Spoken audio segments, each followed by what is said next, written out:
Assalamu alaikum and welcome back to another interesting episode of Matters of Faith. Once again, we're joined by our most humble and esteemed guest, Sheikh Ma'at. Assalamu alaikum wa rahmatullahi. Today we're going to be furthering our discussion in regards to the concept of Imamah. Previously we were discussing about the presence of Imam at all time and his relationship towards the Sharia.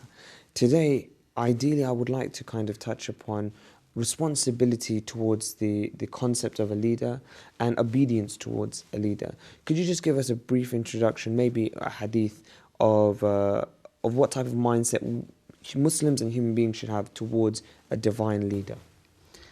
أعوذ بالله السميع العليم من الشيطان الرجيم بسم الله الرحمن الرحيم الحمد لله رب العالمين وصلى الله على محمد وآله الطيبين الطاهرين ولعنة الله على أعدائهم أجمعين. Initially we believe that the Imams have the authority and that Allah gave them this authority over the people, and this appointment came by the mediation of the Prophet of Islam, Muhammad sallallahu alaihi wasallam. He actually appointed them officially. Their names are mentioned in the traditions. And of course, these Imams, they are the witnesses for mankind, and they are the doors and pathways towards the worship of Allah subhanahu wa ta'ala. And they are guides to Him and the guardians of His knowledge. And of course, they interpret Allah's words, the Holy Quran, and the tradition of the Prophet sallallahu alaihi wasallam to the people. They are the only people who have the right to interpret and speak clearly about the meanings of the Quran. Nobody has the right to reveal his opinion, which is against the words of the Quran and the tradition of the Prophet and the sayings of Ahlul Bayt sallallahu alayhi ajma'in.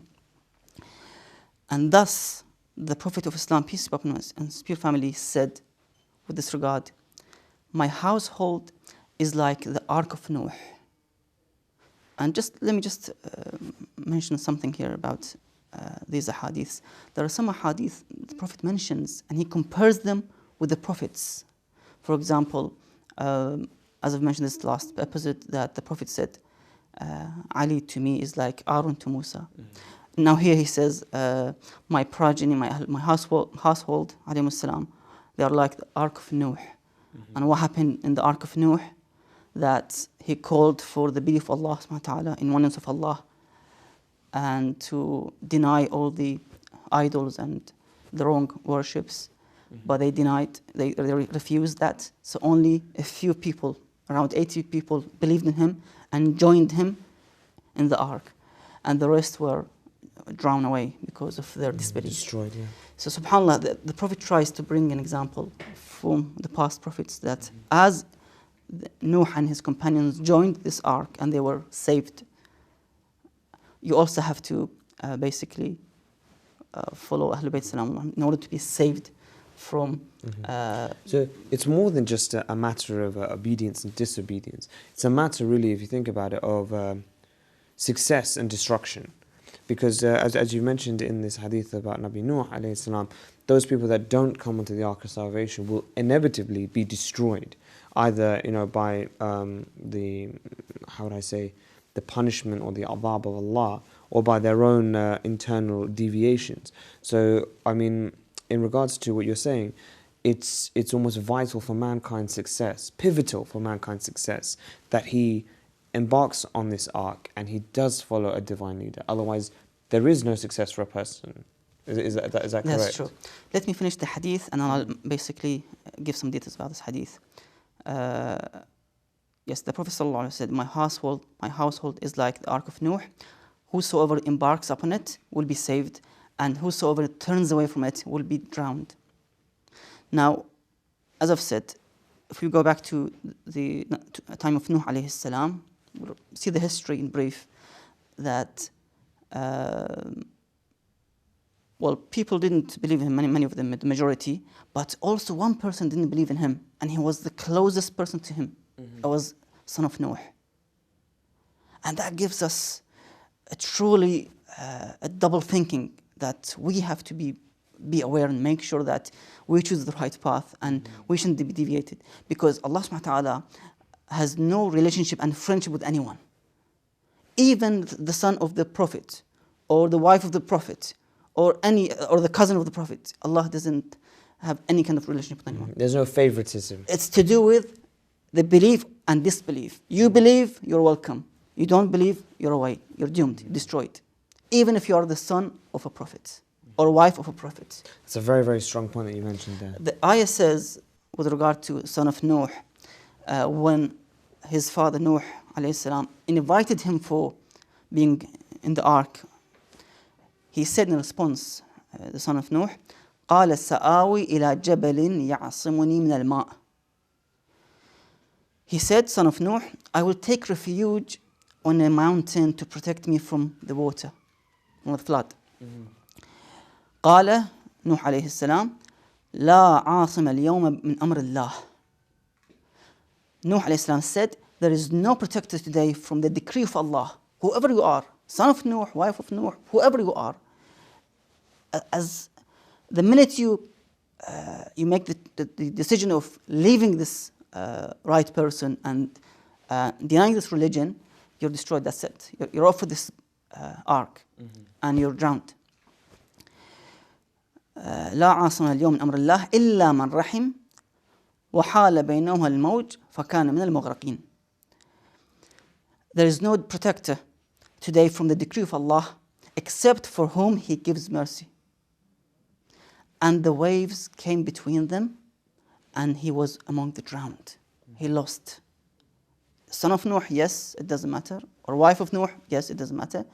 Because they refused and rejected this message, this divine message, which Nuh spent almost 950 years in the da'wah, giving da'wah. 950 years, just imagine.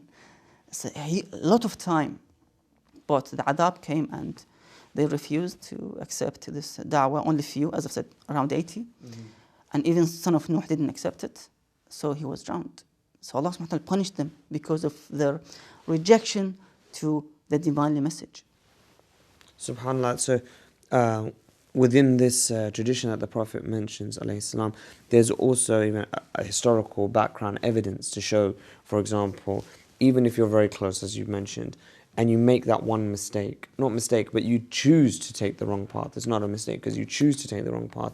The destruction that you'd face on the other side. But I mean, obviously now, with the Muslim community being so wide, there is a lot of discussion. A lot of people have differences of opinion. And there are people that say, for example, well, for example, from the Ahl Sunnah wal Jama'at, they say, well, we believe, for example, Ali ibn Abi Talib alayhi salam, he was a leader. We do believe he was a leader, but we believe he was the fourth in a chain of leaders. We don't believe he was the first. Are they to some degree, are they on this arc then, or are they kind of fence sitting? Where would you put people like that say, we do believe that he is a Khalifa, but we don't believe he was the first Khalifa? You know, this, I think you mentioned it before, the Afdal and the kind of middle leader. So something like that. Where do you place these people then? Well, initially we forward to them some questions, and we ask, number one, who said that who appointed the first three leaders? Number one. Number two, who said that the Imam alayhi salam is the fourth leader and the Khalif? Other questions, I mean, a lot of questions could be raised and asked, that why should we follow the first three leaders?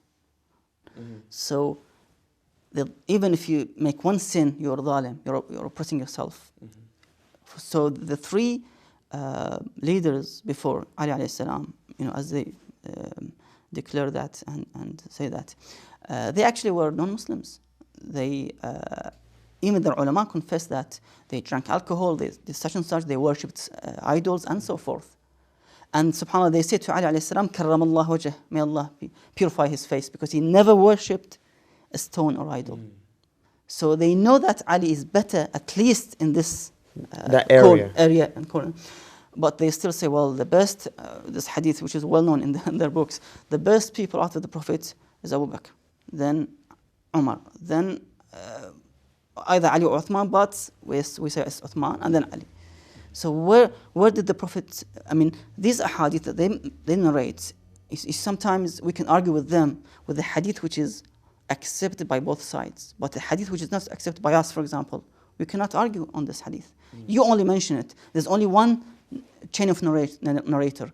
We cannot trust this hadith and contradicts with the Holy Quran and.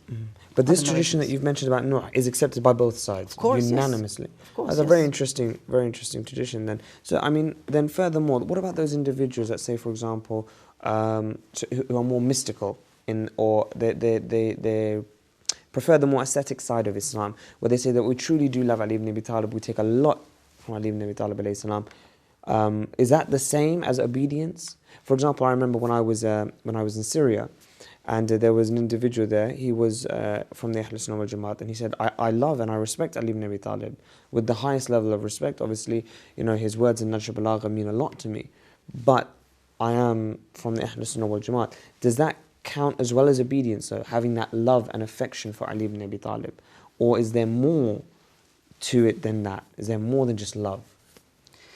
Okay, let me just mention, before we move to the next question, just one final point I need to mention here with regard to Nuh and his son. There's one word that stops you and you try to ponder about why did, for example, Nuh's son left his father's call and message of Allah subhanahu wa ta'ala. The verse says, وَكَانَ فِي مَعْزِلٍ, and he was in an isolation. This isolation sometimes, or most of the times, causes some kind of being away from Ahl al-Haq, the people of right. You see, for example, if you work in society, was in isolation. Yes, in isolation. He was with the bad people, with the bad side. Okay. So, of course, when you are befriend with, as I've said, one of the enemies of the humanity is the corrupt society. When you live within a corrupt society, every day you see people, they drink, they do such and such, and you're a friend of them. Gradually, your spirituality will be reduced, and it depends on your faith. If you're a mu'min, you can basically do the jihad al-nafs and try to push all these difficulties. But sometimes, if you can't, or you're weak iman, then you might be swallowed by this. And your barriers come down. So the ayah says, وَكَانَ فِي مَعْزٍ, he was in isolation. So isolation is not recommended in Islam at all. I mean, most of ulama say you have to be within the community. Try to guide them, try to talk. So don't be away, don't live in a village, for example, and be isolated from Ahlul Deen and the ulama and so forth. Be within somewhere in a city or in a place that you can meet a alim. In some narrations says, زاحم العلماء, it means go and visit the ulama and sit with them and talk to them. If you're in isolation, you have questions, you have many sorts of things to ask, ahkam shar'iyya, so you'll be in trouble of basically with some ahkam, and you'll start to commit sins because you don't know the hukum. And it's good obviously to have that input from an alim, someone that's studied, who can give you an input into your life. Yes. Now, with regard to the question, go back to the question. You see, we have love and we have obedience and pursuing and following that person. Yes, I love, for example, the pious followers of Ahlul Bayt, salamun alayhim, those who followed Ahlul Bayt. We love the Shia, the true devotees of Ahlul Bayt, salamun, like Salman, like Abi Dhar. But I don't follow them as imams and as leaders. Loving the companions of Imam as-Sadiq alayhi salam, yes, we love them, we respect them. But it's different than following the Imam himself. So you follow the leader, it means you believe in him. You believe in him as an Imam of this world and the hereafter. You take your religion from him. You basically, when you say this person is the Caliph of the Messenger of Allah, whoever it is, you take your religion from him. So that's why we see the difference between us and the non-Shia in the way they pray, in the way they go to the Hajj. And many of the Islamic acts of law, they're different than us because they followed a different leader who gave the Muslims, the non-Shia Muslims, a different way of acting with the worships and so forth. So I mean, obviously you clearly mentioned there's a major difference between just loving an individual and having respect for them and truly being obedient to them and following them. A quick question that I would ask: what would you say to, for example, like the university student who's studying right now, or possibly the businessman who's working? What would you say to that individual who's Shia, saying, look, you have to be obedient to your mom, and these are the responsibilities that you have? Because, I mean, it's very easy to say you have to be obedient to your imam. It's the same way, for example, you have to be obedient somewhat to your mother, but there's responsibilities, obviously, that I have to fulfill. For example, if my mother is elderly, I have to look after her, I have to care for her. What are my responsibilities towards my imam? That's my first question. I have another one after, but if you could just give some light on that. What's my responsibilities towards my imam? Initially, the word Islam means submission. You submit yourself to Allah subhanahu wa ta'ala. So whatever He says in His holy book or by His messenger of Allah subhanahu wa ta'ala, now you have to abide. Because we as Muslims, we have the shahadatain at least. The shahada of La ilaha illallah and Muhammad Rasulullah sallallahu alayhi, and of course the Shia wa ashhadu anna aliyan waliyullah salamullah alayhi. So when you sign this contract of being a Muslim, then you have to abide. You know, it's like signing a contract of a mortgage or rent or any property. You have to basically follow the rules and legislation of this contract. Otherwise, you're in breach. You have to pay a penalty. Now, this is not a game. This is not just a materialistic fact. It's actually it's a religion of Allah on earth. And as far as you believed in Allah subhanahu wa ta'ala, you believed in His holy book, you believed in His messengers, now you're almost on the edge of continuing this belief by accepting the authority and the obedience of the imams, of those who were appointed by the Prophet of Allah subhanahu wa ta'ala. So we have to have a complete religion, a complete belief in order to success in this world and in the hereafter. Let me mention you an example. There's a hadith well known even in the Shia and non-Shia books called the Hadith al-Thaqalain. Now here the Prophet ﷺ clearly he makes them in equal side, in the parallel, the book of Allah and the pursuing of His family. The hadith says, I leave two great and precious things among you, the book of Allah and my household. If you keep hold of them, both, you will never go astray after me. So, as I've said, the Sunnah, the Hadith of the Prophet, especially when it's narrated in both books, it's proof for all Muslims that we have to follow not only the book of Allah and we stop. As Umar said, Hasbuna kitabullah, the book of Allah is sufficient for us when the Prophet was passing away. So, we don't accept this fact that the book of Allah is enough, because we need interpreters, somebody who knows, who has the knowledge of the book. When عنده علم الكتاب, as the Quran says, the knowledge of the book. And they are only Ahlul Bayt, as the Prophet says, the Kitabullah wa itrati Ahlul Bayt, the book of Allah and my household. So you cannot just say, yes, I'll just believe in the whole Quran and worship. About Ahlul Bayt, well, I respect them, I love them. You have to pursue them, because they are parallel with the book of Allah. Then the Prophet says, one of them is greater than the other. The book of Allah is like a rope hanging from heaven to earth, and the other is my family, my household. Remember, these two will never be separated from each other until they encounter me at Al-Kawthar point. So they will remain forever till the day of judgment. They will not be separated at all.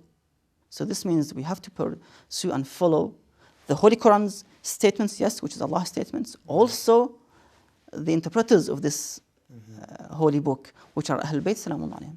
And the master of them is the Prophet Sallallahu Alaihi Wasallam. And I suppose, obviously, as you kind of mentioned somewhat before in the last episode, both of these entities are physical entities. For example, the Quran is something that you can touch, you can get direct access to, but it also has a spiritual and somewhat hidden aspect to it. And the same with the concept of the Imamah. There is that physical aspect to it that I'm sure, for example, if you do call your Imam, he will answer you and he will aid you. But there's an element that there's a hidden spiritual aspect to that as well. Just out of interest then, are there any instances, for example, where the Prophet may have mentioned by not following. I mean, I know you've mentioned it within the case of Nabi Nuh, but the Prophet himself by saying, those people that don't follow the information that I have left behind, or don't follow this hadith of Thaqalain, that there's a repercussion, or that there is a punishment, or there is there's a result as of that. Have you come across any traditions like that are agreed obviously by both sides, Sunni and Shi'i?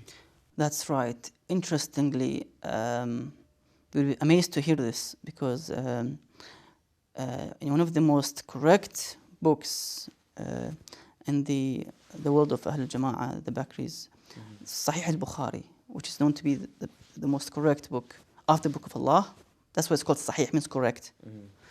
Sahih al-Bukhari, he mentions this hadith that, well, there are people within the Prophet's time who will deviate and will not go to the paradise. So the fact of that all the companions are just, basically this hadith will destroy and will void the fact of being justice, the fact of the Sahaba. Yeah. Sahih al-Bukhari mentions in volume 4, book 55, and hadith number 568, he mentions this hadith by Ibn Abbas. Ibn Abbas says that the Prophet said, peace be upon him and spare family, you will be gathered on the day of judgment, barefooted and naked on the day of judgment. Then the Prophet says, sallallahu alaihi wasallam, and some of my companions will be taken towards the left side. This is the Sahih Bukhari statement. To the left side, and then between two brackets in Sahih Bukhari, i.e. to the hellfire. The Prophet says, some of my companions, that some of them are in hellfire. How? They were with the Prophet, they saw the Prophet, they were beside the Prophet, they fought against the enemies with the Prophet, all those, the jihad and the sacrifice and the struggles. Now they go to the hellfire. Very strange. Then the Prophet says, and I will say, my companions, it will be said to the Prophet, either by the angels or by Allah subhanahu wa ta'ala, they renegade, they apostated from Islam after you left them. After you left them, they came out of Islam. This is mentioned in Sahih Bukhari, again, volume 4, book 55, hadith number 568. So, not everyone will be allowed to drink from that Al-Kawthar pond, as the Prophet mentioned, that the Book of Allah and my family, my progeny, will be, I'll meet you as Muslims on the day of judgment in the pond of Kawthar. And of course, those who followed the Book of Allah and the progeny of the Prophet, they will drink from this Kawthar pond and they will go to the paradise. But some of them seems to be didn't follow the Prophet's family. And it's very interesting that you say that these aren't just general people. These are actual companions of the Prophet that, as you mentioned, that fought with him, that were present at major events of his life. I mean, I'm not sure if you must be aware of this, but there's a very general belief from the Ahl Sunnah wal Jama'ah that all companions will be going to heaven of the Holy Prophet, that all companions are there's no disagreement among them, they were all just individuals. This tradition from Bukhari, as you've mentioned, is saying something completely different from what is the general belief. And how do you weigh these two things up then? I mean, for someone who's from Ahl Sunnah wal Jama'ah, listen to that now, how would you explain this to him? Well, things are very clear. They just have to work their mind, look and read the books initially, before they blindly follow some of their misguided scholars who say, well, all Sahaba or companions are in paradise, they're all just, whatever they did, Allah will forgive their sins and it's not even counted. So they have to go back to the hadith of their Sahih, their books, and examine them and use the power of reason, the rules of aql, and apply them. And compare with the history as well. I mean, don't just stick with this hadith. See the history, what happened. See, for example, who came and stood against Imam Ali alayhi salam on the Battle of Camel. It was Talha and Zubayr.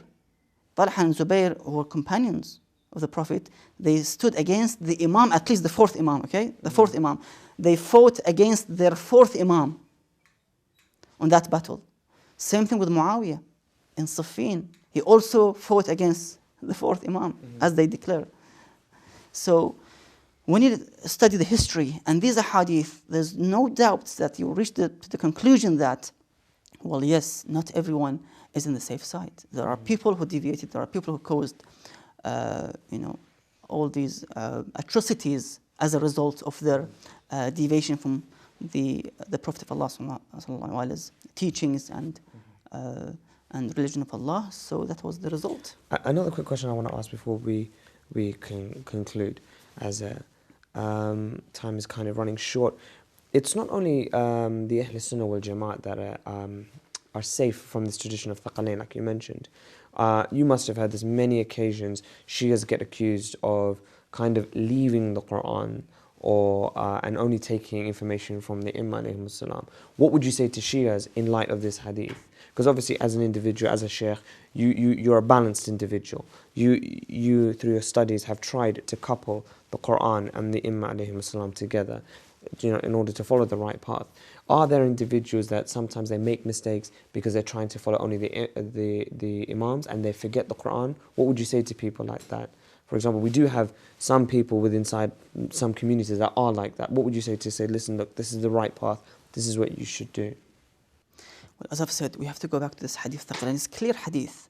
You have the Book of Allah on one side, and you have the prophets and the Imam, the vicegerents of the Prophet, i.e. the Imams of Ahlul Bayt Salam on the other side. So we have to balance them. Basically, you cannot just take, as I've said, just take the Book of Allah and ignore the Imams, because you cannot basically believe the Imams of Ahlul Bayt for your own justifications. Or you just come and say, well, the Imams only, and I just forget about the Quran and the Prophet, and I think the Imams are the best of everything.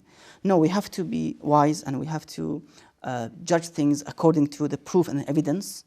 Yes, we have the Book of Allah, and we have the Imams, salamullah alayhim, and they work together. As I've said, they work together as the Aql and Shar' work together. Also, the Imams and the Quran. I mean, Islam is represented by Ahlul Bayt salamullah alayhim. That's simple is. They represent the literal Islam. And I think Imam alayhi salam said in one of the sermons, "Ana al-Qur'an al-Natiq." I'm the speaking Quran. The talking Quran, the speaking Quran are Ahlul Bayt salamullah alayhim. The Quran is there, the Book of Allah written there, okay, fine. But who literally practices Islam are Ahlul Bayt salamullah alayhim. The Prophet had only a few years and he passed away. So who comes after him to represent the Quran literally are the Ahlul Bayt salamullah alayhim. Thank you very much, Sheikh, for that illustrious point. I hope you, the viewers, have enjoyed this discussion. I know I've learned quite a lot from this discussion. Inshallah, join us for the next episode where we'll be furthering our discussion on the concept of leadership. Wassalamu alaikum wa rahmatullahi wa barakatuh.